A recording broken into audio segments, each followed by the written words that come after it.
हे दोस्तों, welcome to Flutter series. और आज के इस वीडियो में हम बात करने वाले हैं नेम्ड पैरामीटर के बारे में। तो ये एक फ्लटर का सीरीज चल रहा है जिसके कंटिन्यूएशन में हम डार्ट लैंग्वेज को सीख रहे हैं। तो अगर आपको बाकी के वीडियो देखते हैं तो आप बटन को चेकआउट कर सकते हैं।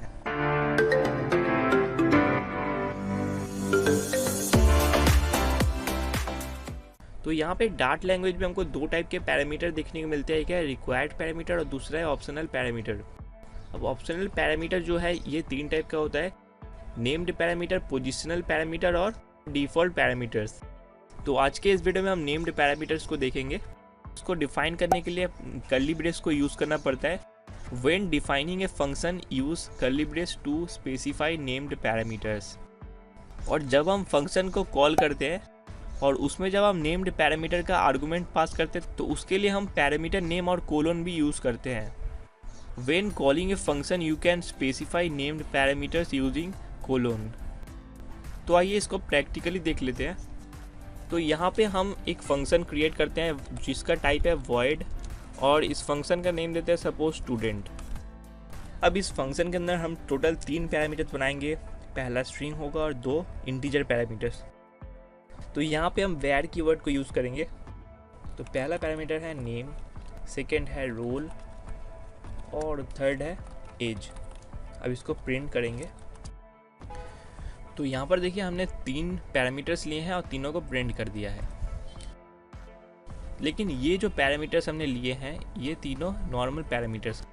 अब इनको नेम्ड पैरामीटर करने के लिए हमको कर्ली ब्रेस इसमें यूज़ करना पड़ेगा। तो फिलहाल ये जो रोल और एज है इन दोनों को मैं नेम्ड पैरामीटर कर ले रहा हूँ।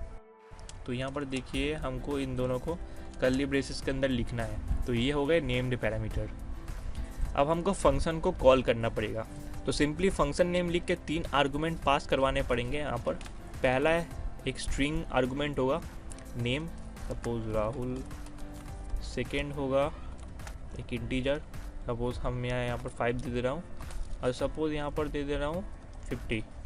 तो ये हो गया हमारा फंक्शन कॉल। लेकिन यहाँ पर देखिए ये जो 2 आर्गूमेंट है ये नॉर्मल पैरामीटर्स के अंदर स्टोर नहीं होने वाले, ये नेम्ड पैरामीटर्स में स्टोर होने वाले हैं। तो इसके लिए हम यहाँ पर यूज़ करने वाले हैं पैरामीटर नेम देके फिर कोलोन, और यहाँ भी पैरामीटर नेम देके कोलोन।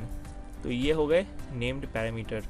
तो नेम्ड पैरामीटर को आपको कुछ इस तरह से, सॉरी यहाँ पर मैं सेमी कोलोन दे दिया था।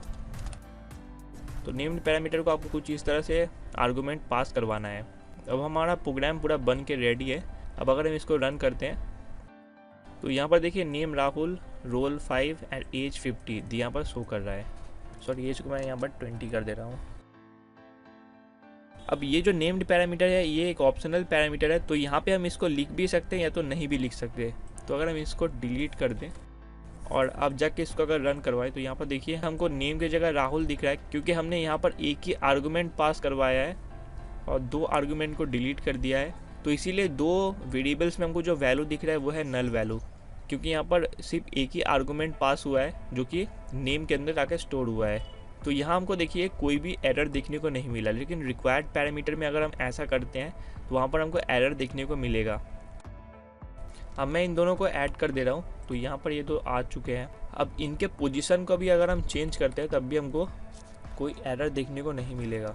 तो यहाँ पर देखिए पहला है नेम, दूसरा है रोल और तीसरा है एज। लेकिन हमने एज और रोल को रिप्लेस कर दिया है, एज पहले और रोल बाद में पास करवाया है। तो तब भी देखिए यहाँ पर हमको कोई भी एरर देखने को नहीं मिलेगा। और अगर इसको रन करें तो यहाँ पर देखिए नेम राहुल, रोल 5 और एज 20 जो कि एकदम करेक्ट हमको देखने को मिल रहा है। यानी कि नेम्ड पैरामीटर के अंदर अगर हम आर्गूमेंट पोजीशन को चेंज करते हैं तब भी वो अपने वैल्यूज़ को करेक्टली पैरामीटर्स के अंदर स्टोर करता है। अब जैसे कि हमने इसको डिलीट कर दिया था इन दोनों को, सपोज अगर इसको डिलीट करके दिखाऊं तो ये रन हो रहे हैं लेकिन इसके अंदर नल है, कोई भी एरर नहीं दिख रहा है। लेकिन अगर हम इसके पहले यहाँ पर रिक्वायर्ड को ऐड कर दे तो यहाँ पर हमको एरर देखने को मिलेगा। The named parameter roll is required but there is no corresponding argument. तो ये एक रिक्वायर्ड पैरामीटर हो गया। तो यहाँ पे इसका आर्गूमेंट हमको पास करवाना पड़ेगा क्योंकि इसके अंदर हमने रिक्वायर्ड कीवर्ड को यूज़ किया हुआ है इसीलिए। तो अगर हम इसको रन करने की कोशिश करें तो यहाँ पर हमको एरर दिखेगा।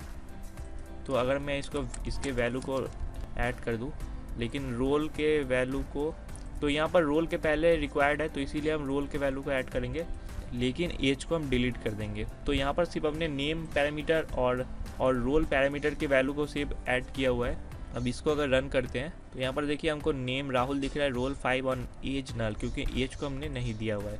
तो ऐसे हम रिक्वायर्ड को भी यूज़ कर सकते हैं नेम्ड पैरामीटर के साथ। तो फिलहाल के इस वीडियो में इतना ही, हमने नेम्ड पैरामीटर को सीखा। तो अगर आपका इस वीडियो से रिलेटेड कोई क्वेश्चन है तो क्वेरी है तो आप कमेंट कर सकते हैं। और अगर आपको ये वीडियो पसंद आया हो, वीडियो को लाइक कर दीजिए और चैनल को सब्सक्राइब कर लीजिए। थैंक यू इस वीडियो को देखने के लिए। हम फिर मिलेंगे अपने अगले वीडियो में।